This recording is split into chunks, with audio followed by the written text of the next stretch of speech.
Hello everyone, welcome to crazy GK trick. दोस्तों, आज हम देखने वाले हैं आरआरबी एनटीपीसी के लिए टॉप 100 क्वेश्चन फॉर मैथ्स का पार्ट नंबर 2। देखिए, जिन्होंने भी पहला पार्ट नहीं देखा है वो पार्ट नंबर 1 देखिए। उसमें मैंने क्वेश्चन नंबर 1 से लेकर 50 तक डिस्कस किए हुए हैं और ये जितने भी क्वेश्चंस हैं ये कंसेप्चुअली बहुत इंपॉर्टेंट है क्योंकि इन कंसेप्ट से आपके एग्जाम में क्वेश्चन बन सकते हैं। चलिए आज का वीडियो शुरू करते हैं। और एनटीपीसी फेज 2 के लिए जैसा कि हम सभी जानते हैं कि मैथ्स में 35 क्वेश्चन पूछे जाने वाले हैं, तो उसी के लिए आज हम देखने वाले हैं अगले 50 क्वेश्चन। शुरू करते हैं आज का वीडियो और देखते हैं पहला क्वेश्चन क्या है। तो देखिए आज का पहला क्वेश्चन क्या है।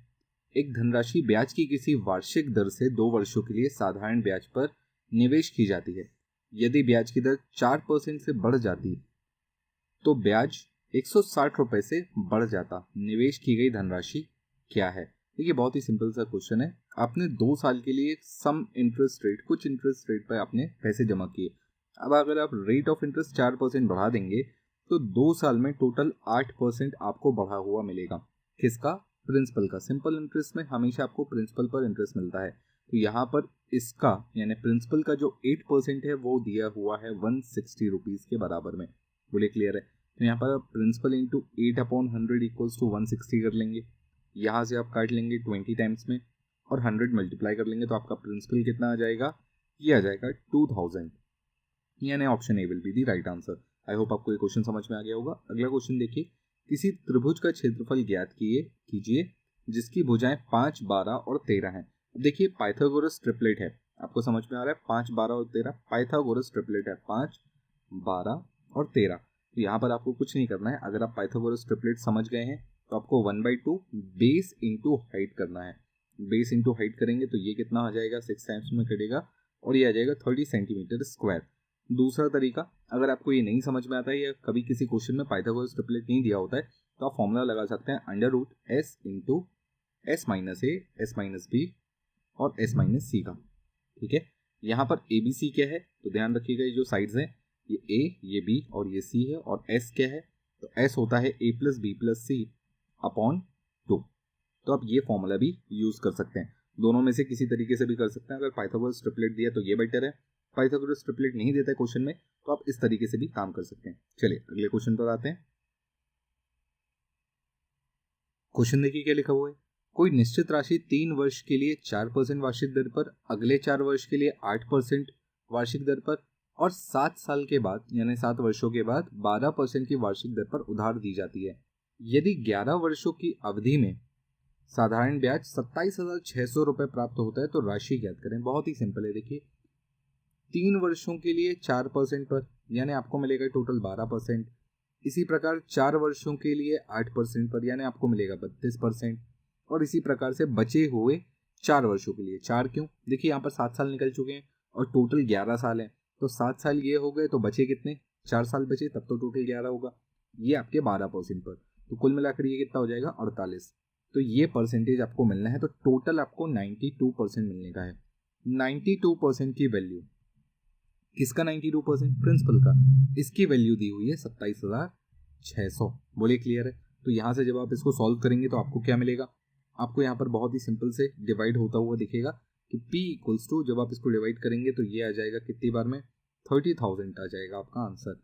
30,000 प्रिंसिपल आपका 30,000। Option D will be the right answer. I hope आपको ये क्वेश्चन समझ में आ गया होगा। अगला क्वेश्चन देखिए। 7/16, 21/32, 49/8 का HCF निकालना है। देखिए जब भी फ्रैक्शन में HCF निकालना हो तो आप ऊपर यानी न्यूमरेटर का HCF निकालते हैं और डिनोमिनेटर का LCM निकालते हैं। तो अगर आप न्यूमरेटर का HCF निकालेंगे तो क्या आएगा? तो देखिए सब में कॉमन है 7, तो 7 आ जाएगा। इनका LCM निकालेंगे तो देखिए 32 सबसे बड़ा है, तो या तो 32 के टेबल में ये सब आ जाए, जैसे 16 दूनी 32 होता है, 8 चौके 32 होता है, यानी 32 इसका LCM आ जाएगा। तो 7/32 आंसर ऑप्शन डी होगा। बोलिए क्लियर? चलिए अगले क्वेश्चन पर आते हैं। अगला क्वेश्चन देखिए। किसी निश्चित धनराशि पर 5% प्रति वर्ष की दर से 3 वर्षों के अंत में साधारण ब्याज 1200 रुपए होता है। समान धनराशि पर वार्षिक रूप से संयोजित समान दर से समान अवधि के लिए चक्रवृद्धि ब्याज है। तो देखिए बेसिकली आपको सब कुछ सेम रखना है, बस आपको ये पता करना है कि भाई अगर ये मेरा सिंपल इंटरेस्ट है तो कंपाउंड इंटरेस्ट कितना होता। तो देखिए, क्योंकि यहाँ पर बात की गई थी 3 साल की, और 3 साल का पेड़ कैसे बनता है, ये कुछ इस तरीके से बनता है। तो देखिए, सबसे पहले तो 1200 को 3 से डिवाइड कर लेंगे, तो यानी 400 रुपए यहाँ पर आपको मिलने वाले हैं। ये 400 हो गए, ठीक है। अब आपको इंटरेस्ट पर इंटरेस्ट लेना है, तो 400 का 5%, ब्याज की दर 5% दी हुई है, 400 का 5% 20 होता है, तो यहाँ पर भी आपको 20 मिलेगा, इसका भी आपको 20 मिलेगा, और 20 का फिर 5% निकालेंगे तो 1 मिलेगा। तो कुल मिलाकर इस तरीके से आपका आंसर आएगा, यूनिट डिजिट 1 आएगी, option D will be the right answer. चलिए अगला क्वेश्चन देखिए। किसी वस्तु को 20% लाभ पर तथा 18% हानि पर बेचने पर विक्रय मूल्य का अंतर 570 रुपए है। यदि इसे 12% की हानि पर बेचा जाए तो वस्तु का विक्रय मूल्य क्या होगा। देखिए, आपको सीधा सीधा ये बताया गया है कि 20% का लाभ और 18% की हानि। आप अगर देखेंगे तो ये आपकी कॉस्ट प्राइस है। 18% की हानि यानी आप पीछे कहीं पर हैं, और 20% का लाभ यानी आगे कहीं पर है। तो जो टोटल डिफरेंस बनता है वो बनता है 38% का। ये अंतर आपको दिया है 570 रुपए के बराबर। बोलिए क्लियर है। इसी का अंतर आपको बताया है 570 रुपए। तो आप क्या करेंगे, इसका पहले 100% निकाल लीजिए, या आपको 12% की हानि चाहिए। 12% की हानि यानी आपको चाहिए कितना, आपको चाहिए 88%। तो अब आपको 88% की वैल्यू x चाहिए। आप चाहें तो इसको सिंपली डिवाइड भी कर सकते हैं, तो आपको x की वैल्यू मिल जाएगी, यानी 88% पर आपको x की वैल्यू मिल जाएगी। अब आप इसको डिवाइड कर लें तो देखिए, परसेंट से परसेंट इस तरीके से कैंसिल हो जाएगा। तो 570 को हमें डिवाइड करना है किससे, 38 से। तो ये पूरा पूरा कटेगा 15 बार में। कितनी बार में, 15 बार में, और ये मल्टीप्लाई होगा 88 से। तो x की वैल्यू हो जाएगी आपकी 1320, 1320 रुपए। Option C will be the right answer. बोलिए क्लियर है। चलिए अगले क्वेश्चन पर आते हैं, और उससे पहले आपके लिए एक छोटी सी अपडेट है। देखिए, YouTube पे आप जो भी वीडियो देखते हैं, इन सभी वीडियोस की जो PDF है वो आप क्रेजी एजुकेटर की एप्लीकेशन से डाउनलोड कर सकते हैं। तो अभी जाइए, साथ ही साथ यहाँ पर ऑनलाइन कोर्सेज के सेक्शन में आपको ये सारे कोर्सेज मिल जाएंगे, और भी नए कोर्सेज आ रहे हैं, इंग्लिश के अलावा हिंदी भी है, स्टेट कोर्सेज भी हैं, तो बहुत सारे आपको कोर्सेज भी मिल जाएंगे। तो आप वहाँ जाकर उन कोर्सेज को भी अवेल कर सकते हैं अच्छे खासे डिस्काउंट पर। तो चलिए अब हम चलते हैं अगले क्वेश्चन पर। क्वेश्चन देखिए क्या लिखा हुआ है, एक बहुत ही बढ़िया क्वेश्चन, इंपॉर्टेंट। ए और बी मिलकर 7% वार्षिक चक्रवृद्धि ब्याज पर 51,700 रुपए की राशि इस तरह से उधार ली कि ऋण का निपटान करने के लिए ए ने 3 वर्ष के बाद उतनी ही राशि चुकाई जितनी बी ने उधार की तारीख से 4 वर्ष के बाद चुकाई। यानी कुल मिलाकर ए ने 3 वर्ष के बाद जितना पैसा दिया, बी ने उतना ही पैसा 4 वर्ष के बाद दिया। ए द्वारा उधार ली गई राशि क्या थी, या उसकी गणना कीजिए। बहुत ही सिंपल सा क्वेश्चन है। आपको बस ये समझना है कि ए कितना चुकाएगा। तो ए अगर कंपाउंड इंटरेस्ट पर चुकाएगा तो ए का प्रिंसिपल, अगर मैं ए पकड़ लूं तो अमाउंट का फॉर्मूला होता है ए प्रिंसिपल इंटू 1+r/100। यहाँ पर r 7% है कि पावर 3 क्यों, क्योंकि ए ने 3 वर्ष के बाद चुकाई। ये राशि उतने के बराबर है जितना बी ने सेम रेट ऑफ इंटरेस्ट पर 4 साल बाद चुकाया। तो यानी पावर में 4 आएगा। तो यहाँ से आप ए का मूल और बी के मूल का रेशियो निकाल सकते हैं। तो ए अपॉन बी कितना हो जाएगा, यहाँ से इसे डिवाइड कर लेंगे, पावर 4 है, पावर 3 है, नंबर सेम है, कैंसल आउट हो जाएगा, तो ये जाएगा 1+7/100। ये इनका रेशियो हो जाएगा, यानी कुल मिलाकर 160/7, 160/100। बोलिए क्लियर है, बात समझ में। यहाँ पर आपको कुछ नहीं करना है, टोटल देखना है। टोटल कितना है, 260। भाई ए ने 107 रुपए लिए हैं, बी ने 100 रुपए लिए हैं, टोटल कितने लिए हैं, 207 रुपए लिए हैं। 51,750 रुपए आपने लिए थे, यानी ये कितने के बराबर हैं, ये आपके 207 रुपए के बराबर होंगे। 207 कितने के बराबर, 51,750 के बराबर। तो एक की वैल्यू 250, डिवाइड करने पर कितना आएगा, 250 आएगा। और अगर एक की वैल्यू 250 है तो 107 की वैल्यू कितनी होगी, क्योंकि जितनी भी होगी ए ने उतने ही उधार लिया होगा। तो यहाँ पर मल्टीप्लाई करने पर आपको पता चलेगा कि ये वैल्यू आएगी 26,750। 26,750 यानी option C will be right answer. और अगर बी की उधार ली गई राशि पूछता तो एक की वैल्यू 250, तो 100 की वैल्यू ये आ जाता 25,000। बोलिए क्लियर है। तो इस तरीके से आप दोनों का निकाल सकते हैं, और ये बहुत ही अच्छा क्वेश्चन है। चलिए अगले क्वेश्चन देखिए, सरल कीजिए। अब आपको बस इसे सॉल्व कर देना है, कुछ भी बड़ी बात नहीं है। स्क्वायर करना है तो ये हो जाएगा 4x² minus 4y² minus 16x²। अब ये x² तो आपस में कटेंगे, तो ये हो जाएगा -4y² माइनस 12x²। तो इस तरीके से आंसर हो जाएगा ऑप्शन डी। चलिए अगले क्वेश्चन पर आते हैं। क्वेश्चन देखिए क्या लिखा हुआ है। एक धनराशि पर 3 वर्षों के लिए 10% वार्षिक दर से साधारण ब्याज तथा चक्रवृद्धि ब्याज का अंतर 31 रुपए है, तदनुसार वह धनराशि कितनी होगी। प्रिंसिपल आपको पता है, आपको बोला है कि 3 वर्षों के लिए जो CI और SI का अंतर है वो 31 रुपए है। 3 वर्षों के लिए 10% के हिसाब से आपका जो डिफरेंस है वो 31 रुपए है। तो सबसे पहले तो आप इसे 10% का फ्रैक्शन लिखें, जो भी डिनोमिनेटर में आता है वो 3 साल की बात है तो इसका क्यूब कर लें, यानी ये हो जाएगा 1000। तो आप इसे एज्यूम कर लीजिए कि अगर मेरा प्रिंसिपल 1000 है तो जो मेरा इंटरेस्ट बनेगा वो कुछ इस हिसाब से बनेगा कि 10% के हिसाब से यहाँ पर 100 रुपये बनेगा, यहाँ 100 बनेगा, यहाँ 100 बनेगा, फिर यहाँ पर 10 बनेगा, फिर इसका इंटरेस्ट 10 बनेगा, फिर इसका इंटरेस्ट 10 बनेगा और इसका इंटरेस्ट 1 बनेगा। अब आप यहाँ पर अगर आप टोटल CI देखेंगे तो CI कितना निकल कर आएगा, ये आएगा 331। SI देखेंगे तो कितना निकल कर आएगा, ये आएगा 300। दोनों का डिफरेंस कितना निकल के आ जाएगा, ये निकल कर आएगा 31। आपको क्वेश्चन में कितना बताया 31, तो 31 अगर 31 के बराबर है तो 1 की वैल्यू 1 के बराबर है, तो 1000 की वैल्यू 1000 के बराबर है, यानी प्रिंसिपल कितना होगा 1000। Option C will be the right answer. बहुत ही सिंपल सा क्वेश्चन था, अगर आपको ये थोड़ा सा भी याद हो, आपने फ्रैक्शन के साथ थोड़ी भी प्रैक्टिस की हो, तो आप डायरेक्ट आंसर 1000 बता सकते हैं। अगला क्वेश्चन देखिए, निम्नलिखित में से कौन सा भिन्न 3/5 तथा 7/8 के बीच में पड़ता है। देखिए 3/5 और 7/8 के बीच में पड़ने वाला भिन्न चाहिए मुझे, ठीक है। कैसे पता चलेगा, आप एक काम करिए, सबसे पहले तो अगर हो सके तो इनका फ्रैक्शनल वैल्यूज से परसेंटेज निकाल लीजिए, और यहाँ भी आप उनके परसेंटेज वैल्यूज को कंपेयर कर सकते हैं, ठीक है। जैसे यहाँ पर इसका परसेंटेज वैल्यू कितना होगा, तो ये आ जाएगा 60%, और यहाँ पर इसका परसेंटेज वैल्यू कितना होगा, तो 1/8 होता है 12.5%। 1/8 कितना होता है 12.5%।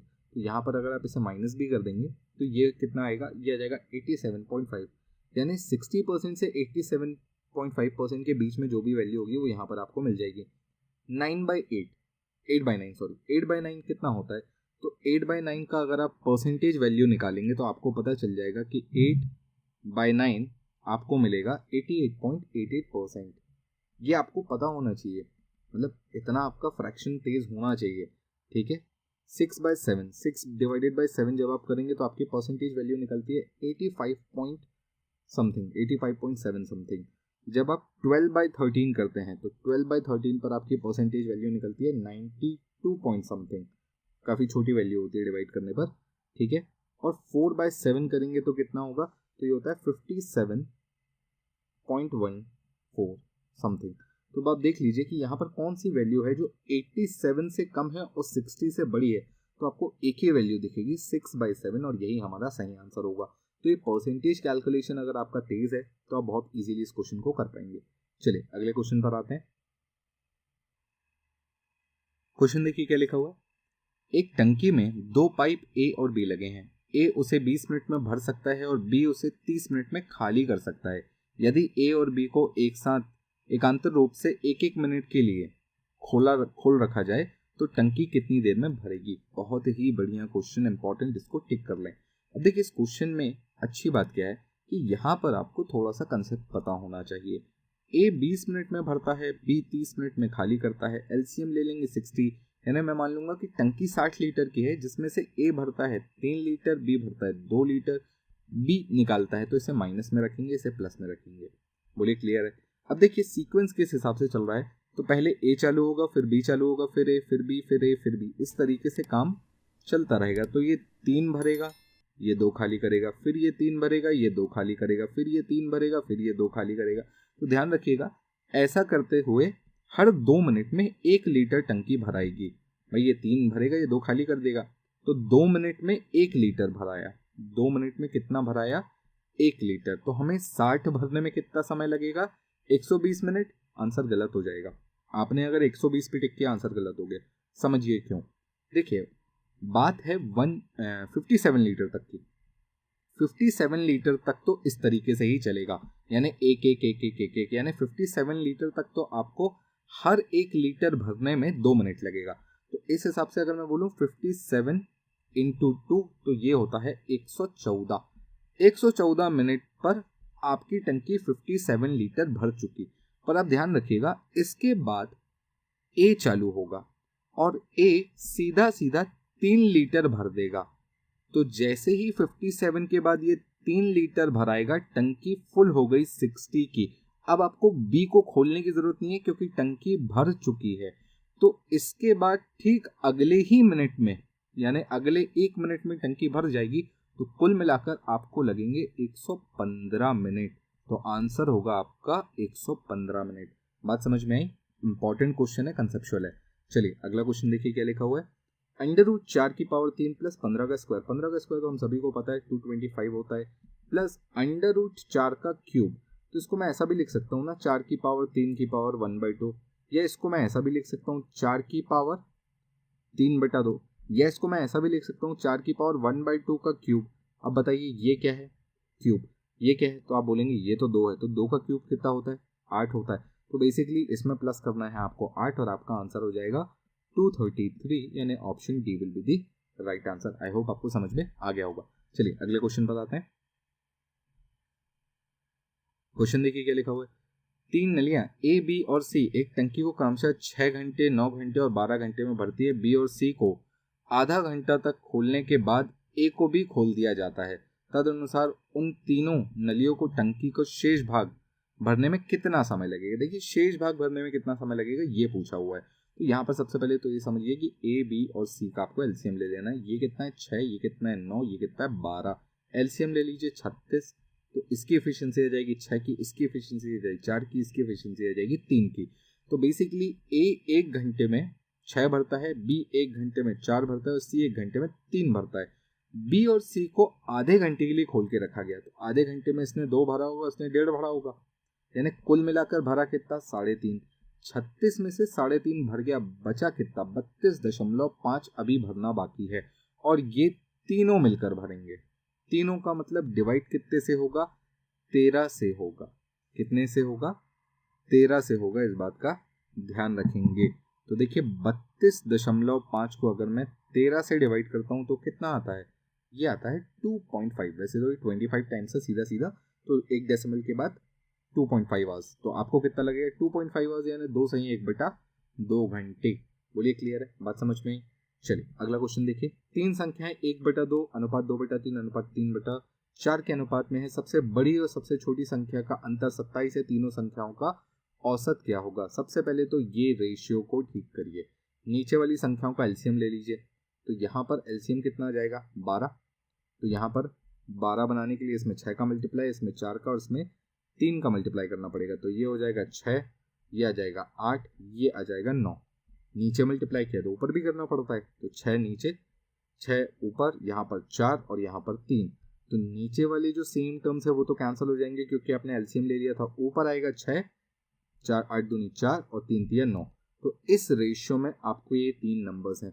सबसे छोटी और सबसे बड़ी संख्या का अंतर जो कि 3 है वो 27 के बराबर है। तो 1 की वैल्यू 9 के बराबर होगी। और अगर 1 की वैल्यू 9 के बराबर है तो इन सब की वैल्यू निकाली जा सकती है। हालांकि इनका औसत निकालेंगे तो कितना आएगा? तो देखिए आप चाहें तो पहले अलग अलग नंबर निकाल के उनका औसत निकाल लीजिए, या फिर जैसा मैं कर रहा हूँ वैसा कर लीजिए। जैसे यहाँ पर 6 और 8 14 होता है, 14 और 9 ये होता है 23। बोलिए क्लियर है? बात समझ में आ गई? 23 इंटू 9 बटे 2, सॉरी बटे 3, ये इनका औसत आएगा। यहाँ से 3 कड़े आएगा तो ये कितना हो जाएगा? ये हो जाएगा 69 और ये हमारा इनका औसत आ जाएगा। बोलिए क्लियर है? तो देखिए हमारा आंसर आया 69। अब ये ऑप्शन में नहीं है तो बिल्कुल टेंशन मत ले, अपना आंसर बिल्कुल सही है 69। ये प्रिंटिंग मिस्टेक है। चलिए हम चलते हैं अगले क्वेश्चन पर।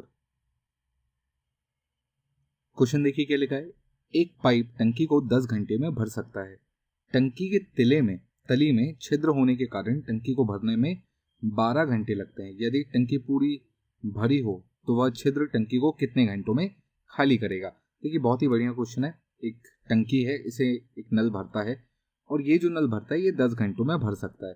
बट यहाँ पर क्योंकि एक छेद है तो हम इसे एक छोटा सा नल मान लेते हैं कि यहाँ पर अगर ये नल ए है तो ये नल बी है और ये दोनों मिलकर 12 घंटे में टंकी भरता है। तो देखिए पहला डेटा दिया हुआ है कि एक नल है जो कि 10 घंटे में भर सकता है और ए और बी दोनों मिलकर क्यों? क्योंकि छेद जो है वो खाली कर रहा है, दोनों मिलकर 12 घंटे में भरते हैं। हम यहाँ पर एलसीएम ले लेंगे 60, इसका काम हो जाएगा 6, इसका काम हो जाएगा 5। कहने का मतलब ये कि ए 6 भरता है पर ए और बी मिलकर 5 भरते हैं। क्यों? क्योंकि यहाँ पर बी एक खाली कर रहा है। तो यहाँ पर आप इसे ऐसे भी देख सकते हैं कि अगर ए 6 भरता है और ए और बी मिलकर 5 भरते हैं, यानी बी की वैल्यू -1 आएगी, यानी बी एक खाली कर रहा है।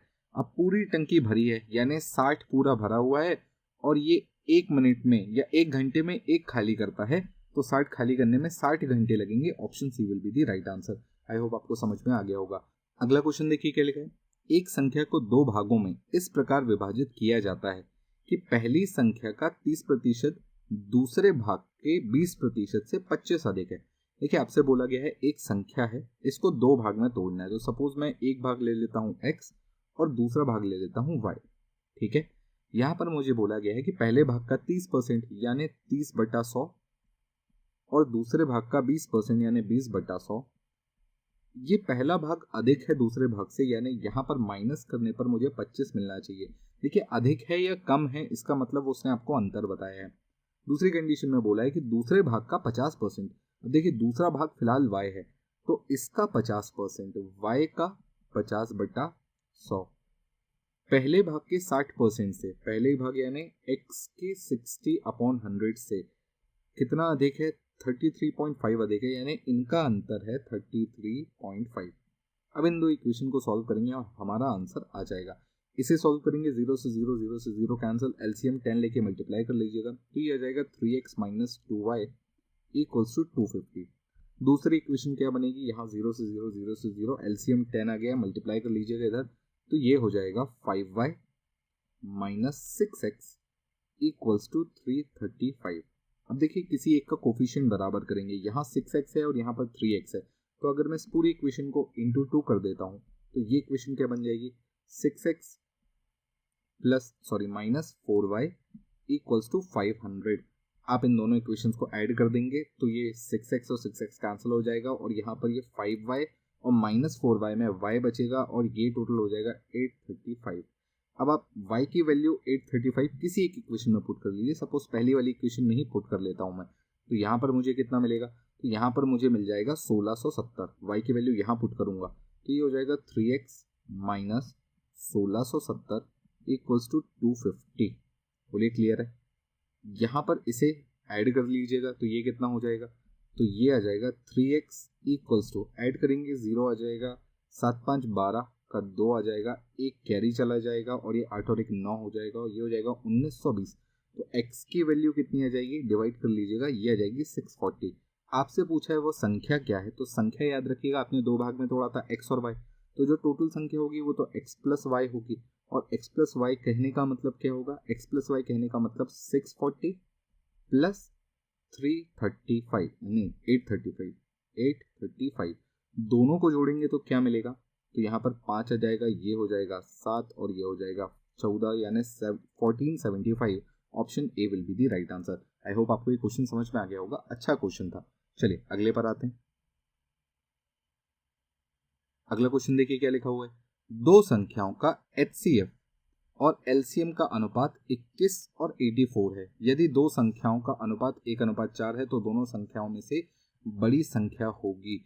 तो देखिए सबसे पहले तो ये बात समझिए कि दोनों का जो HCF है वो 21 है, यानी जो नंबर है वो 21 के मल्टीपल में होगा। ठीक है, 21 के मल्टीपल में आपको यहाँ पर कौन से ऑप्शन दिख रहे हैं? ये 21 के टेबल में नहीं आता, ये तो आ भी नहीं सकता। अब 21 के टेबल में ये भी नहीं आता, एक ही नंबर है जो 21 के टेबल में आता है, तो यही हमारा सही आंसर होगा। तो इस तरीके से हम देख सकते हैं। चलिए मैं आपको प्रॉपर सॉल्व करके भी बता देता हूँ। देखिए LCM और HCF में आपको दिया हुआ है HCF कितना? 21।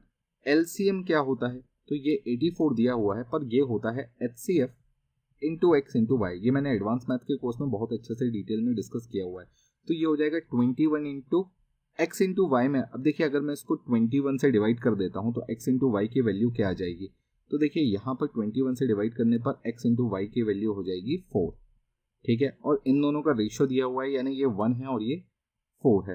तो जो नंबर होते हैं, तो पहला नंबर होगा HCF इंटू x और दूसरा नंबर होगा HCF इंटू वाई। तो यहाँ पर 21 इंटू 1 पहला नंबर होगा और 21 इंटू 4 दूसरा नंबर होगा। तो एक नंबर होगा 21, दूसरा होगा 84। इसमें आपको 84 दिया हुआ है। ठीक है, आई होप आपको समझ में आ गया होगा। अगला क्वेश्चन देखिए क्या लिखा हुआ है। 4 वर्षों में 20% वार्षिक की दर से 25,000 रुपए पर वार्षिक चक्रवृद्धि ब्याज की दर से मिलने वाली राशि।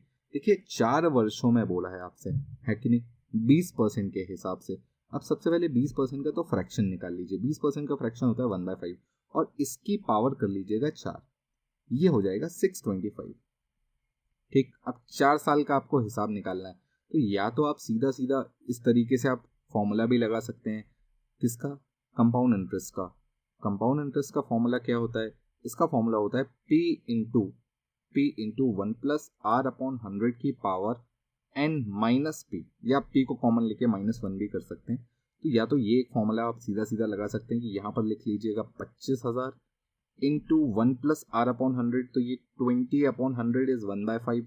1/5 तो ये हो जाएगा 6/5 की पावर आ जाएगी 4 माइनस 25,000। ठीक है, इस तरीके से भी आप कर सकते हैं।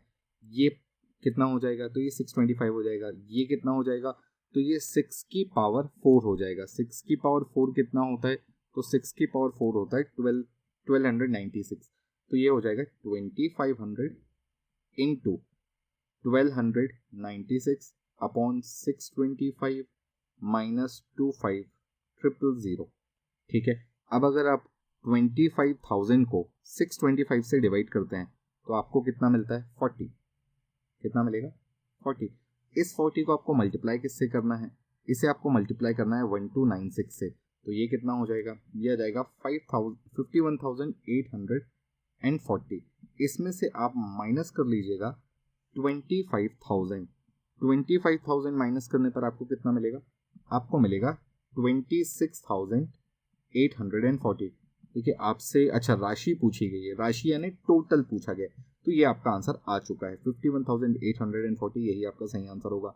अगर आपसे सिर्फ ब्याज पूछा जाता तो आप बोलते 26,840। बोलिए क्लियर है? चलिए अगले क्वेश्चन पर आते हैं। अगला क्वेश्चन देखिए क्या लिखा हुआ है। 0.55 इंटू 4.5 अपॉन 0.81। सिंपल क्वेश्चन है, आपको कुछ नहीं करना है। आपको बस ये पता होना चाहिए कि डेसिमल्स किस तरीके से एडजस्ट होते हैं। नीचे के 2 डेसिमल और ऊपर के 2 डेसिमल आपस में कट गए, इसको ऐसे ही समझिएगा। तो ये हो जाएगा 55 इंटू 45 अपॉन 81 इंटू 10। ये जो 45 या 4.5 का था, इसको मैंने अपॉन में 10 ले लिया 0 में। बोलिए क्लियर है? 9 से काट लीजिएगा, ये 9 टाइम्स में जाएगा। 9 से काट लीजिएगा, ये 5 टाइम्स में जाएगा। 5 से इसे और काट लीजिएगा तो ये 2 टाइम्स में जाएगा। तो ये कितना हो जाएगा? 55 अपॉन 18, यानी option A will be the right answer. ठीक है, अगला क्वेश्चन देखिए। एक आदमी के पास 10,000 रुपए हैं, उसमें इसका एक हिस्सा 15% साधारण ब्याज पर और शेष 10% साधारण ब्याज पर उधार दिया। 5 वर्षों के बाद उसे ब्याज के रूप में कुल 6,500 रुपए की राशि प्राप्त हुई। उसके द्वारा उधार दी गई राशियों के बीच का अंतर बताना है आपको। अब देखिए, सबसे पहले तो ये निकाल लीजिए कि आपको टोटल इंटरेस्ट कितना मिला। 10,000 पर आपको मिला है 6,500 का इंटरेस्ट। 6,500 का इंटरेस्ट कहने का मतलब क्या होगा? तो इसे मैं बोल सकता हूँ 65% का इंटरेस्ट। बोलिए क्लियर? पर याद रखिएगा कितने साल में? 5 साल में। तो 1 साल का इंटरेस्ट कितना होगा? 1 साल का इंटरेस्ट होगा 13%। तो देखिए, एक हिस्सा इसने 15% पर रखा था, एक हिस्सा इसने 10% पर। टोटल इंटरेस्ट मिला 13%। एलिगेशन लगा देंगे 3:2, यानी 5। टोटल 5 हिस्सों में से 15% पर 3 हिस्से थे, 10% पर 2 हिस्से थे। क्या टोटल 5 थे? नहीं, टोटल 10,000 थे। तो अगर 5 की वैल्यू 10,000 तो 1 की वैल्यू 2,000, और अगर 1 की वैल्यू 2,000 तो इनके बीच का अंतर, तो देखिए ये हो जाएगा 6,000 और ये हो जाएगा 4,000 और इनके बीच का अंतर हो जाएगा 2,000, यानी option A will be the right answer. I hope आपको समझ में आ गया होगा। अगला क्वेश्चन देखते हैं। तो चलिए मैं इसे थोड़ा सा फॉर्मूले वाइज सॉल्व करने की कोशिश करता हूँ। सपोज ये a प्लस बी है और ये a माइनस बी है। तो a प्लस बी का होल स्क्वायर है और ये a माइनस बी का होल स्क्वायर है। a प्लस बी का होल स्क्वायर क्या होता है? a square plus B square plus 2ab होता है। और a square minus B square का क्या होता है? तो इसको ध्यान रखिएगा, a square plus B square minus 2ab होता है, यही होता है। तो यहाँ पर हमें क्या करना है? देखिए जैसे ही मैं ब्रैकेट खोलूंगा तो यहाँ पर बीच में माइनस है, तो ये आगे वाला पूरा माइनस हो जाएगा, तो ये हो जाएगा a square plus B square plus 2ab minus a square minus B square, और ये हो जाएगा प्लस 2ab। तो ये पोर्शन तो कैंसिल हो जाएगा, फाइनल बचेगा 4ab। तो 4 इंटू ए का मतलब हो जाएगा 203 इंटू बी का मतलब हो जाएगा 107। अब अगर आप इसकी यूनिट डिजिट निकालना चाहें तो यूनिट डिजिट भी निकाल सकते हैं। देखिए यूनिट डिजिट कितनी आ रही है, 7 तिया 21 का 1 और इंटू 4, तो इसकी यूनिट डिजिट आएगी 4, यानी आखिरी में 4 आना है, तो या तो ऑप्शन बी होगा या ऑप्शन सी होगा। बोलिए क्लियर है।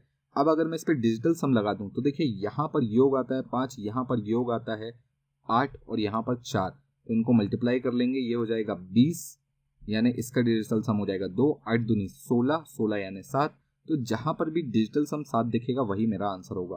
ठीक है, इनको जोड़कर देखिएगा लास्ट डिजिट, यानी कब तक जोड़ना है, जब तक सिंगल डिजिट ना आ जाए। जिन पर भी सिंगल डिजिट 7 आएगा वही मेरा आंसर होगा। अब इनको जोड़कर भी देख लेते हैं, 6 4 10, 8 18, 8 26 प्लस 8 34, इसका डिजिटल सम होगा 7। बोलिए क्लियर है। और यहाँ पर भी मेरे को 7 चाहिए था, तो यहाँ पर भी 7 है, तो हमारा ऑप्शन बी ही सही आंसर होगा, डी नहीं हो सकता। डी का आप सम करके देखिएगा, आपको यहाँ पर डिजिटल सम 8 मिलेगा, तो यहाँ पर डिजिटल सम 7 होना चाहिए ना कि 8, यानी option B will be the right answer. I hope आपको समझ में आ गया होगा। अगला क्वेश्चन देखिए क्या लिखा है। एक व्यक्ति ने एक वस्तु को 1500 रुपए में खरीद कर और लागत मूल्य से 25% अधिक पर बेचा, यानी एक तरीके से उसने 1500 का 25% निकाल कर बेचा, और 1500 का 25% कितना होता है, 375 रुपए पर बेचा। यदि उसे 75 रुपए कर के रूप में देने पड़े, यानी एक तरीके से ये 75 उसे नहीं मिले, तो उसका लाभ का प्रतिशत क्या होगा। तो जो वो 25% पर बेच रहा था, अब उसे केवल 300 रुपए पर मिलेगा, और ये हो जाएगा उसका कितना परसेंट, तो ये हो जाएगा उसका 20% का प्रॉफिट, यानी एक्चुअल उसका profit percent 20%। Option A will be the right answer. I hope आपको ये बात समझ में आ गई होगी। चलिए अगले क्वेश्चन पर आते हैं। अगला क्वेश्चन देखिए क्या लिखा हुआ है। ये सिंप्लीफिकेशन का क्वेश्चन है, तो ये 4.5 माइनस, अब देखिए ब्रैकेट है ना, तो इसको 3.2 अपॉन डिवाइड को मैंने 0.8 इंटू 5 लिख लिया है, प्लस 3 इंटू 4/6 कुछ इस तरीके से लिख लिया है। तो अब यहाँ पर क्वेश्चन काफी इजी दिखने लगा। देखिए डेसिमल से डेसिमल कैंसिल हो गया, ये 4 बार में जाएगा, 4 पंजे 20 हो जाएगा, तो ये हो जाएगा 4.5 माइनस 20 प्लस, अब यहाँ पर थोड़ा सा ध्यान से देखिएगा, ये होगा 2 टाइम्स में, ठीक है, और यहाँ से ये कटेगा 2 टाइम्स में, तो बेसिकली यहाँ पर कितना बचा 2। तो अब आपको क्या करना है, इन दोनों को जोड़ना है, तो ये हो जाएगा 6.5, ये 5 है, 6.5 माइनस 20 कितना आएगा, तो आपको पता ही आ जाएगा -13.5, यानी option A will be the right answer. तो बहुत ही सिंपल सा क्वेश्चन था। अगला क्वेश्चन देखिए, एक बहुत ही बढ़िया क्वेश्चन। एक आदमी ने एक प्राइवेट संस्थान से 5% साधारण ब्याज प्रति वर्ष पर राशि उधार ली। उसने 10% चक्रवृद्धि प्रति वर्ष पर इस राशि का 50% किसी दूसरे व्यक्ति को उधार दे दिया, और इस प्रकार उस आदमी ने 4 वर्ष में 3205 रुपए का लाभ अर्जित किया। आदमी ने कितनी राशि उधार ली थी। बहुत ही बढ़िया क्वेश्चन। देखिए सपोज उसने x रुपीज उधार ली थी। अब कायदे से 4 साल में उसे इसका 20% देना था। जिस संस्थान से उसने उधार ली थी साधारण ब्याज पर, क्योंकि उसने साधारण ब्याज पर ली थी, तो 5% 4 साल तक लगेगा, तो 20%, यानी उसे देना कितना है, x का 20% एज इंटरेस्ट देना है। ठीक है, अब यहां पर समझिए कि उसने इस राशि का आधा 50% 10% के हिसाब से चक्रवृद्धि ब्याज पर दे दिया 4 साल के लिए, यानी x का हाफ उसने 10% के हिसाब से 10% के हिसाब से। अब ये उसका प्रिंसिपल है जो उसने दिया, यहां से वो इंटरेस्ट लेगा, कितना लेगा, तो ये आ जाएगा p, ये आपका प्रिंसिपल हो गया, तो ये हो जाएगा 1 प्लस r कितना आएगा 10/100 की पावर 4 माइनस x/2, ये उसका सिंपल नहीं कंपाउंड इंटरेस्ट आएगा। तो ये उसे देना था और ये उसे मिलेगा। ये जो मैंने फॉर्मूला लिखा ये क्या था, ये लिखा मैंने p इंटू 1 प्लस r/100 की पावर 4 माइनस p, ये वाला फॉर्मूला मैंने लिखा हुआ है। ठीक है, अब चलिए इसे सॉल्व कर लेते हैं और क्वेश्चन का आंसर बता देते हैं। तो देखिए यहां से सबसे पहले x/2 को कॉमन ले लीजिए, अंदर क्या बचेगा, तो ये आ जाएगा 11/10 की पावर 4 माइनस 1।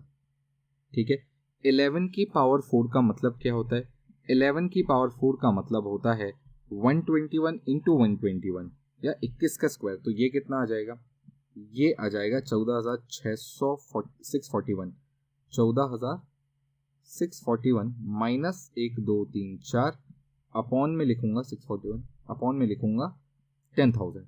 बोलिए क्लियर है? यहाँ से आप माइनस कर लेंगे तो कितना मिलेगा? तो ये मिलेगा 4,641, 4,641 अपॉन 10,000 इंटू x बाई 2। ये एक तरीके से उसे इंटरेस्ट मिलेगा और उसे इसमें से इतना देना है, यानी एक तरीके से 1/5 उसे देना है। तो अब आप इसमें से माइनस करके इक्वल्स टू 3205 करिएगा।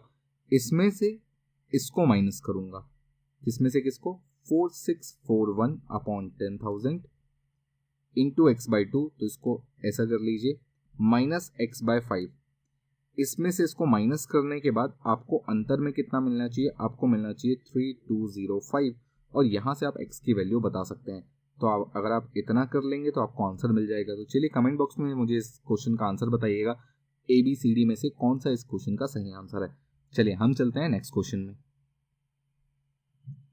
अगला क्वेश्चन देखिए क्या लिखा हुआ है। 1.5 सेंटीमीटर त्रिज्या वाले गोले का पृष्ठीय क्षेत्रफल क्या होगा? देखिए आपको ये पता होना चाहिए कि एक गोले का पृष्ठीय क्षेत्रफल क्या होता है। तो ये होता है 4πr²। बोले क्लियर है? तो यहाँ पर इसकी रेडियस दी हुई है 1.5, तो ये हो जाएगा 4 × 22/7 इंटू 1.5 को मैं 3/2 का होल स्क्वायर भी बोल सकता हूँ। तो ये कितना हो जाएगा? 4 × 22 इंटू 9/7 इंटू 4। ये इस तरीके से कैंसल आउट हो जाएगा। तो ये कितना बचेगा?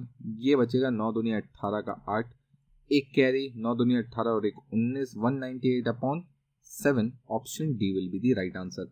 अगला क्वेश्चन देखिए। 1812 1812 में छोटे से छोटी वह कौन सी संख्या जोड़ी जाए ताकि 7, 11 और 14 से पूर्णतः विभाजित हो जाए? देखिए अब 7, 11 और 14 से पूर्णतः विभाजित होने वाली संख्या चाहिए, यानी ऐसी संख्या चाहिए जो इनके एलसीएम से भी पूर्णतः डिवाइड हो। इनका एलसीएम कितना आएगा? तो ये आता है 7, 11 कॉमन निकाल लीजिए। ओके, 14 इंटू 11, 14 इंटू 11 यानी 154। ये इनका एलसीएम आता है। अब ऐसी संख्या चाहिए जो 154 से पूर्णतः डिवाइड हो जाए। तो इसको थोड़ा सा आप लॉजिकली भी देख सकते हैं। जैसे 154 से आपको ऐसी कौन सी संख्या है जो डिवाइड होगी और आपको चाहिए 1812 से बड़ी। तो पहली बात तो इस पर 0 लगा लूँ तो ये 10 टाइम्स है, ठीक है। अब अगर मैं इसमें 1540 एक बार जोड़ूं, फिर एक और बार 1540 जोड़ूं, इस तरीके से अगर 154 अगर मैं जोड़ते चलूं तो मुझे एक बार ऐसी संख्या मिल जाएगी जो 1812 से बड़ी होगी। जैसे यहाँ पर अगर मैं इसे 2 बार जोड़ दूं, 1540, ये 10 बार हो गया। इसमें 1540 और ऐड कर दूं तो ये कितना हो जाता है? ये हो जाता है 49, ये हो जाता है 61। अभी इससे छोटी है तो इसमें एक बार और 154 ऐड कर दूंगा तो ये कितना हो जाएगा? ये 8 हो जाएगा। यहाँ पर ये 14 हो जाएगा, एक कैरी हो जाएगा, ये 8 हो जाएगा और इतना आ जाएगा। ये वो संख्या है जो 154 से डिवाइड होगी, यानी इन तीनों से भी होगी। अभी आप देख लीजिए इनका अंतर कितना है। तो 1812 से माइनस करूंगा तो ये आ जाएगा 6 और ये आ जाएगा 3 यानी 36। मुझे इसमें जोड़ना पड़ेगा तो ये संख्या मिलेगी और ये पूरी तरह से डिवाइड हो जाएगी। तो आई होप आपको ये क्वेश्चन समझ में आ गया होगा। बहुत ही सीधा सा तरीका मैंने आपको इसके लिए बताया है। चलिए अगले क्वेश्चन पर चलते हैं। अगला क्वेश्चन देखिए क्या लिखा हुआ है। PQR एक त्रिभुज है जिसका क्षेत्रफल 180 सेंटीमीटर स्क्वायर है। PQR एक ट्राइंगल बना लेता हूं, PQR, ठीक है। S भुजा QR पर, QR यहाँ पर S एक बिंदु है। इस प्रकार की PS कोण QPR को, यानी इस वाले एंगल को, यह समद्विभाजक है, यानी एक तरीके से इस एंगल को ये 2 बराबर हिस्सों में बांटती है। यहाँ पर आपसे बोला है कि PQ रेशियो PR ये 2:3 है। तो PSR का क्षेत्रफल, अब देखिए PSR इस वाले का आपको क्षेत्रफल निकालना है। सबसे पहले तो ये समझिए कि अगर 2:3 में ये है तो सामने वाली भुजा भी 2:3 में ही टूटेगी। बोलिए क्लियर है? बात समझ में आ गई आपको? आई होप आपको यहाँ तक बात समझ में आ गई हो, क्योंकि इसके बाद क्वेश्चन बहुत सिंपल है। यहाँ पर अगर इसके बेस 2:3 में टूट रहे हैं तो हाइट तो सेम है, तो 1/2 बेस इंटू हाइट में 1/2 सेम रहेगा, हाइट सेम रहेगी। तो जिस रेशियो में बेस टूटेगा उसी रेशियो में एरिया भी डिवाइड हो जाएगा। और अगर बेस 2:3 में टूट रहा है तो एरिया भी 2:3 में टूटेगा। तो टोटल अगर 5 है तो 5 की वैल्यू 180, तो 1 की वैल्यू 36 हो जाएगी और 3 की वैल्यू क्षति 18 का 8 एक कैरी और ये हो जाएगा 108, यानी option B will be the right answer. I hope आपको ये समझ में आ गया होगा। अगला क्वेश्चन देखिए क्या लिखा हुआ है। PQR अकेले कार्य को 12, 15, 20 दिन में पूरा कर सकते हैं, वे साथ मिलकर कितने दिन में पूरा करेंगे। चलिए इस क्वेश्चन का आंसर आप मुझे कमेंट बॉक्स में बताइएगा। बहुत ही सिंपल सा आंसर होने वाला है। इन तीनों का एलसीएम लेके आपको पता है क्या करना है। चलिए हम चलते हैं अगले क्वेश्चन पर। अगला क्वेश्चन देखिए, यहां पर आपको इसकी वैल्यू निकालने बोला है। बहुत ही सिंपल सी बात है। साइन और cos 45 सेम होते हैं तो ये दोनों तो आपस में कैंसिल आउट हो जाते हैं। साइन 30 होता है 1/2, cos 30 होता है √3/2। आंसर हो जाएगा 1/√3। Option C will be the right answer. अगला क्वेश्चन देखिए, यदि एक वस्तु का क्रय मूल्य उसके विक्रय मूल्य से 35% अधिक है तो लाभ प्रतिशत ज्ञात करें। देखिए यदि वस्तु का क्रय मूल्य उसके विक्रय मूल्य का 35% है, ध्यान रखिएगा यहाँ पर सीपी और एसपी की बात हो रही है। तो एसपी अगर 100 है तो जो सीपी है वो 35 होना चाहिए। तो प्रॉफिट परसेंट कितना होगा, तो यहाँ पर आप सबसे पहले तो ये देखिए प्रॉफिट कितना निकलेगा 65। सीपी पर निकालना है तो 65/35 इंटू 100। इस तरीके से हम सॉल्व कर लेंगे। 5 से कट लीजिएगा, ये 13 बार में कटेगा, ये 7 बार में कटेगा। 13/7 इंटू 100, तो ये लगभग 200% से थोड़ा सा कम रहेगा, यानी 185.71 हमारा सही आंसर होगा। चलिए अगले क्वेश्चन पर आते हैं। अगला क्वेश्चन देखिए क्या लिखा हुआ है। उस चाप के केंद्रीय कोण का माप क्या होगा जिसकी लंबाई 14√2 सेंटीमीटर है और वृत्त की त्रिज्या 14 सेंटीमीटर है। देखिए एक सर्कल है, इसका रेडियस दिया हुआ है 14। तो यहाँ पर एक चाप है जिसकी लंबाई है 14√2 और यहाँ पर ये दूसरी है, रेडियस ही है ये भी 14। तो आपको पता है ये एक पाइथागोरस ट्रिपलेट बनता है और यहाँ पर बीच में एंगल जो बनता है ये 90 डिग्री का बनता है। तो option D will be the right answer. दूसरा इसका एक फॉर्मूला भी होता है। फॉर्मूला क्या होता है कि अगर आप एंगल cos ऑफ ए निकालना है तो ये होता है b² + c² - a² upon twice of bc, जिसमें ये अगर a है, ये b है और ये c है, तो इसके सामने वाली भुजा a होती है, इसके सामने b के सामने वाली भुजा b होती है और इसके सामने वाली भुजा c होती है। तो आप इन वैल्यूज को यहाँ पर रखकर भी आंसर निकाल सकते हैं। अगला क्वेश्चन देखिए, सरल कीजिए 7 का स्क्वायर, तो ये हो जाएगा 49 डिवाइडेड बाय ये 7 का अगेन स्क्वायर ही आ जाएगा, तो यानी ये भी 49 हो जाएगा। तो कुल मिलाकर आंसर हो जाएगा 1। ठीक है, चलिए अगले क्वेश्चन पर आते हैं। अगला क्वेश्चन देखिए क्या लिखा हुआ है। 36 किलोमीटर प्रति घंटे की चाल से चलने वाली रेलगाड़ी किसी खंबे को 25 सेकंड में पार करती है तो 350 मीटर लंबे पुल को कितने सेकंड में पार करेगी। बहुत ही सिंपल सा क्वेश्चन है। सबसे पहले 36 को 5/18 से मल्टीप्लाई करके इसे बना लीजिए मीटर पर सेकेंड में, तो ये आ जाएगा 10 मीटर पर सेकेंड। अब ये 25 सेकंड में पार करती है, यानी ट्रेन की खुद की लंबाई 250 मीटर हो जाएगी। इसे पार करना है 350 मीटर, यानी कुल मिलाकर इसे अब लंबाई पार करनी है 600 मीटर की। इसकी स्पीड है 10 मीटर पर सेकंड की, तो यहाँ से 60 सेकंड्स इसे लग जाएंगे इसे पार करने में। Option C will be the right answer. I hope आपको ये क्वेश्चन समझ में आ गए होंगे। तो देखिए अगला क्वेश्चन क्या लिखा हुआ है। निम्नलिखित पाई चार्ट में एक विद्यार्थी द्वारा 5 विषय ABCDE में प्राप्त कुल अंकों का विभाजन ब्रेकअप दर्शाया गया है। यानी यहाँ पर उसको कुल जो 5 विषय हैं उनके अंकों के द्वारा पाई चार्ट में ऐसा बताया गया है कि उसको इतने इतने अंक मिले हैं। प्रत्येक विषय में अधिकतम 150 अंक है और कुल 600 अंक प्राप्त हुए हैं। देखिए जो टोटल है ना ये 600 अंक का है। और देखिए यहाँ पर जो बीच में आपको दिया हुआ है ये डिग्री है, यानी एक तरीके से सेंट्रल एंगल दिया हुआ है। तो इस बात का ध्यान रखिएगा कि सेंट्रल एंगल आपको बताया हुआ है। हम सभी जानते हैं कि सर्कल का सेंट्रल एंगल टोटल कितना होता है 360 डिग्री। तो एक तरीके से मैं बोल सकता हूँ कि ये जो 600 अंकों से टोटल मिले हैं ये 360 डिग्री के बराबर है। ठीक है, चलिए पहला क्वेश्चन पढ़ते हैं। सी और ई विषयों में विद्यार्थी को प्राप्त कुल अंक, देखो सी और ई ये, ठीक है, उनके द्वारा ए और डी प्राप्त कुल अंक के कितने प्रतिशत हैं। तो देखिए यहाँ पर आपको सबसे पहले देखना होगा कितने प्रतिशत अधिक हैं। तो यहाँ पर आपसे बोला है ए और डी, तो आप ए और डी को कंसिडर करेंगे। तो बेसिकली ई सी को दोनों को जोड़कर हम देखेंगे कि टोटल कितने अंक मिले। तो देखिए यहाँ पर आप चाहें तो अंक भी निकाल सकते हैं और मैं यहाँ पर डिग्री पर भी काम कर सकता हूँ। कैसे होगा डिग्री पर काम, यहाँ पर सी और ई की टोटल डिग्री कितनी है, तो देखिए 76 + 68 ये टोटल बनाएगा 144। किसको 76 + 68 ये टोटल बनाएगा 144। बोलिए क्लियर है। और ए और डी को अगर मैं जोड़ूंगा तो कितना आता है, तो देखो ए और डी को जोड़ने पर यानी 60 और 72 को जोड़ने पर मुझे मिलेगा 132, यानी 60 प्लस 72 इज 132। अब देखिए कितने प्रतिशत अधिक है, तो सबसे पहले ये देखिए कितना अधिक है, तो माइनस करेंगे, माइनस करने पर कितना आएगा, 12 आएगा। किससे पूछा है, तो ई और सी से पूछा है, तो यहाँ पर आएगा 12/144 इंटू 100, यहाँ पर इसका परसेंटेज बनेगा 1/12 यानी 8.33%। Option B will be the right answer. I hope आपको ये क्वेश्चन समझ में आ गया होगा। चलिए अगले क्वेश्चन पर आते हैं। क्वेश्चन देखिए क्या लिखा हुआ है, निम्नलिखित बार ग्राफ का अध्ययन कीजिए तथा दिए गए प्रश्नों का उत्तर दीजिए। ठीक है, यहाँ पर basically A B C D E ये जो है ये कुछ कंपनियां हैं और इनके डिमांड और प्रोडक्शन का बार ग्राफ दिया हुआ है। ठीक है, तो यहाँ पर बोला है ए सी ई कंपनियों के मोटरसाइकिल का कुल मांग कंपनी बी और सी की कुल उत्पादन का क्या अनुपात है। तो सबसे पहले तो यहाँ पर देखिए ए सी ई का मुझे निकालना है कुल मांग, मांग यानी डिमांड। तो ए सी और ई, ए सी और ई की मांग कितनी है, तो देखिए यहाँ पर तो ये एग्जैक्टली 50 है, प्लस सी के लिए यहाँ पर मैं एग्जैक्टली 60 बोल सकता हूँ। ठीक है, और ई के लिए कितना बोल सकता हूँ, ये है दोनों के बीच में यानी एक तरीके से 55। ठीक, ये टोटल कितना हो जाएगा, तो ये 100 और ये हो जाएगा 165 रेशियो। अब मुझे निकालना है बी और सी की कुल उत्पादन। तो देखिए बी और सी का कुल उत्पादन देखिए यहाँ पर ये 40 से थोड़ा सा कम है और ये 70 से थोड़ा सा ज़्यादा है, तो मैं इसको एडजस्ट कर लेता हूँ आपस में कि इसको मैं 40 मान लेता हूँ और इसको मैं 70 मान लेता हूँ।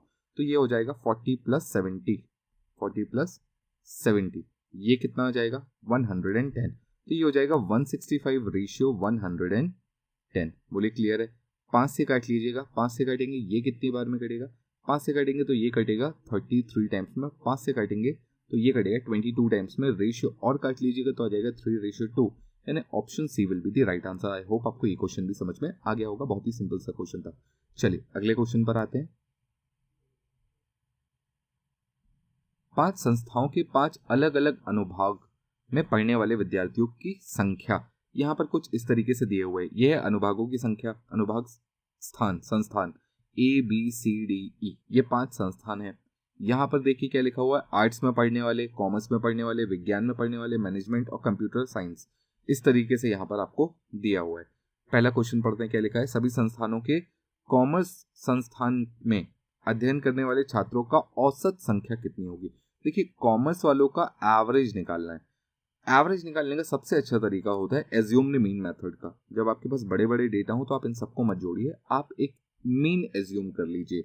सबसे छोटी संख्या है 260 और सबसे बड़ी संख्या है 360, इनके बीच का एक नंबर एज्यूम कर लीजिए। सपोज मैं 300 एज्यूम कर लेता हूँ, मैं ऐसा मान लेता हूँ कि 300। ठीक है, अब ये कितना कम है कितना ज्यादा है बस वो देखना है। 300 से कितना कम है 40, तो मैं लिखूंगा -40। ये कितना ज्यादा है 20 ज्यादा है तो +20, ये तो एग्जैक्टली 300 ही है तो +0। यहाँ पर देखिए कितना ज्यादा है तो मैं बोलूंगा 180 ज्यादा है, और ये कितना ज्यादा है 360 यानी 60 ज्यादा है। बोलिए क्लियर है। और इसको डिवाइड करेंगे कितने से, 5 से, और प्रीवियस जो आपने एज्यूम किया था उसमें ऐड कर लेंगे। बोलिए क्लियर है। तो यहाँ से देखिए 40 60, यहाँ पर 20 बचेगा तो ये हो जाएगा 200 और 220, तो ये हो जाएगा 220/5, 5 से काटेंगे इसको, ये आ जाएगा 244, तो 344 आपका एवरेज होगा, यानी option D will be the right answer. I hope आपको क्वेश्चन समझ में आ गया होगा, और एवरेज निकालने का ये सबसे अच्छा तरीका है अगर नंबर सारे बड़े बड़े दिए हुए हैं तो। चलिए अगले क्वेश्चन पर आते हैं। क्वेश्चन देखिए क्या लिखा हुआ है, संस्थान ए और बी में आर्ट्स अनुभाग का अध्ययन करने वाले छात्रों की कुल संख्या इन दोनों संस्थानों में कंप्यूटर विज्ञान या कंप्यूटर साइंस अनुभाग का अध्ययन करने वाले कुल छात्रों का कितना प्रतिशत है। तो देखिए यहाँ पर आपको क्या निकालना है, ए और बी के आर्ट्स वाले स्टूडेंट, ए और बी के आर्ट्स कितने हैं, तो देखिए ये हैं टोटल ए और बी के आर्ट्स वाले। इन्हीं संस्थानों में कंप्यूटर विज्ञान वाले कितने हैं, 300 और 320 है। ये इसका कितना परसेंट है बस आपको ये निकालना है। तो पहले तो आप टोटल ये देख लीजिए, टोटल ये कितना होता है, ये होगा 690। ठीक है, और यहाँ पर टोटल कितना हो रहा है, तो ये हो जाएगा 620। बोलिए क्लियर है, 620। तो अब आपको ये निकालना है कि 620 जो है ये 690 का कितना परसेंट है, तो 620/690 इंटू 100 आप अप्रोक्स वैल्यू निकाल सकते हैं यहाँ से इजीली।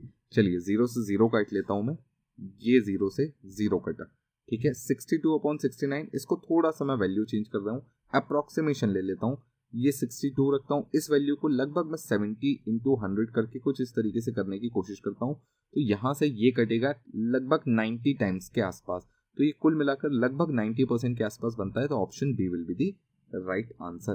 बोलिए क्लियर है? आई होप आपको ये बात समझ में आ गई होगी। चलिए, हुआ क्या, कुछ नहीं, मैंने इसको भी एक बढ़ा दिया और इसको भी एक बढ़ा दिया, तो थोड़ा सा एक अप्रोक्सीमेशन से मेरा कैलकुलेशन आसान हो गया। अगला क्वेश्चन देखिए, संस्थान सी और डी से विज्ञान अनुभाग में अध्ययन करने वाले छात्रों का कुल संख्या और इन दोनों संस्थानों में कंप्यूटर साइंस अनुभाग में अध्ययन करने वाले छात्रों की कुल संख्या का क्रमशः अनुपात ज्ञात करें। तो देखिए, सी और डी संस्थानों में आपको निकालना है कौन से वाले, साइंस वाले। बोलिए क्लियर है? अनुभाग विज्ञान वाले। तो देखिए यहाँ पर सी और डी में साइंस कितने हैं, सी और डी में साइंस की अगर मैं बात करूं तो ये होते हैं 360 एंड 420, इन दोनों का टोटल कर लीजिए, ये कितना आएगा, ये आएगा 780। बोलिए क्लियर है? आई होप आपको ये बात समझ में आ गई होगी। अब यहाँ से आपको क्या करना है, दूसरा वाला देखना है कि भाई इसी संस्थानों में कंप्यूटर पढ़ने वाले कितने हैं, तो ये है 380 एंड 340, यानी यहाँ पर टोटल आएगा 720। ठीक है, यहाँ से आप इनका रेशियो निकाल लीजिए, आपका काम बन जाएगा, 0 से 0 कैंसिल हो जाएगा। चलिए आगे बढ़ते हैं और थोड़ा सा और कैंसिल आउट करते हैं। 2 से कैंसिल करूंगा तो क्या बनेगा, तो देखिए 2 से कैंसिल करूंगा तो 3 9, और फिर 2 से कैंसिल कर देता हूं तो ये बनेगा 3 6, 3 से काट लीजिएगा, ये 13 और ये 12, यानी option A will be the right answer. बहुत ही सिंपल से क्वेश्चन है। चलिए अगले क्वेश्चन पर आते हैं। क्वेश्चन देखिए क्या लिखा हुआ है, संस्थान ई के सभी अनुभागों में अध्ययन करने वाले छात्रों की औसत संख्या कितनी है। ई के सभी, ई के सभी, ध्यान रखिएगा, आर्ट्स की या कॉमर्स की नहीं पूछ रहा है, ई के सभी। तो जैसे कि मैंने भी आपको बताया कि अगर बड़े बड़े नंबर्स हैं तो आप एज्यूम कर लीजिए कुछ एक नंबर। मैं अगेन यहाँ पर 300 ही ले लेता हूँ, आप चाहें तो 280 400 भी ले सकते हैं, कोई दिक्कत नहीं है। तो देखिए 280, 300 मैंने ले लिया, 280 यानी यहाँ पर -20 आएगा, यहाँ पर +60 आएगा, यहाँ पर +40 आएगा, यहाँ पर -100 आएगा और यहाँ पर +30 आएगा। अब आपको 300 से ही कंपेयर करना होता है कि 300 से कितना कम है, जितना कम है माइनस में ले लेंगे, जितना ज़्यादा है प्लस में ले लेंगे। डिवाइड करेंगे कितने से, 5 से, क्योंकि 5 ही हैं। बोलिए क्लियर है, बात समझ में आ गई। चलिए तो यहाँ पर देखिए ये हो जाएगा -100 और ये -20, तो ये -120 हो गया। यहाँ पर देखिए ये 100 हो जाएगा, तो एक तरीके से मैं ऐसा भी बोल सकता हूँ 100 से 100 कैंसिल हो गया और ये आ जाएगा +10/5 is 2, तो ये आ जाएगा 302 इनका एवरेज, यानी option C will be the right answer. I hope आपको क्वेश्चन समझ में आ गया होगा, बहुत ही बढ़िया सिंपल सा क्वेश्चन था। चलिए अगले क्वेश्चन पर आते हैं। क्वेश्चन देखिए क्या लिखा हुआ है, नीचे दी गई तालिका 5 वर्षों के दौरान 2 विषयों पी और क्यू के लिए मास्टर प्रोग्राम के लिए एक विश्वविद्यालय द्वारा प्राप्त आवेदनों की संख्या से संबंधित डेटा दिखाती है। यहाँ पर आपको आवेदन दिख रहे हैं कि सब्जेक्ट पी के लिए कितने आवेदन आए और सब्जेक्ट क्यू के लिए कितने आवेदन आए। ठीक है, और यहाँ पर डिफरेंट ईयर्स मेंशन है। क्वेश्चन पढ़ते हैं क्या लिखा हुआ है, 2010 में पी और क्यू विषय के लिए संयुक्त रूप से प्राप्त आवेदनों की कुल संख्या में से केवल 40% स्वीकार किए गए थे। 2010 में पी और क्यू विषयों के लिए संयुक्त रूप से स्वीकृति कुल डैश आवेदनों की संख्या कितनी थी। तो देखिए यहाँ पर आपसे क्वेश्चन क्या पूछा हुआ है कि 2010 में पी और क्यू जितने थे, जितने भी आवेदन आए थे उसमें केवल 40% ही आपको लेने थे, यानी 40% ही लिए गए। तो आपसे उन्हीं की संख्या पूछा है कि बताओ कुल आवेदनों की संख्या कितनी थी। तो अब आपको कुछ नहीं करना है, आपको बेसिकली निकालना है 2010 में टोटल कितने थे। तो देखिए यहाँ पर थे ये कुछ 250 और ये थे 450, तो टोटल कितने हो गए 250 + 450, यानी ये हो जाएंगे 700। इनका 40% निकाल दीजिए, आपका आंसर आ जाएगा। बोलिए क्लियर है। 7 चौके 28, यानी 280 विद्यार्थी ही एडमिशन ले पाए थे या पढ़ने के लिए सिलेक्ट हो पाए थे। चलिए अगले क्वेश्चन पर आते हैं। तो चलिए आज का हमारा आखिरी क्वेश्चन देखिए, 2009 में विषय पी में प्राप्त आवेदनों में से 30% और क्यू में से प्राप्त आवेदनों में से 40% अंतर्राष्ट्रीय छात्र थे। 2009 में विषय पी और क्यू में संयुक्त रूप से कुल अंतर्राष्ट्रीय आवेदनों की संख्या कितनी थी। तो देखिए बहुत ही सिंपल सा क्वेश्चन है। यहाँ पर सबसे पहले देखिए कि पी में टोटल इंटरनेशनल छात्र कितने थे, तो आप बोलेंगे 350। तो ठीक है, 350 का 30% इंटरनेशनल स्टूडेंट्स हो गए। बोलिए क्लियर है? ये काटेंगे, ये कितना आ जाएगा 105। ठीक है, क्यू में कितने थे? तो देखिए 2009 में क्यू थे 200, 200 में से 40% इंटरनेशनल थे, तो 200 का 40% निकाल लीजिए, ये कितना आ जाएगा? ये आ जाएगा 80। यानी टोटल इंटरनेशनल कितने हो जाएंगे? 185। यानी option A will be the right answer. तो आई होप आपको इस टाइप के क्वेश्चन भी समझ में आ गए होंगे और डेटा इंटरप्रिटेशन आप बहुत इजीली बना ले जाएंगे। तो चलिए मिलते हैं हम आपसे अगले वीडियो में, तब तक keep studying, stay safe, thank you.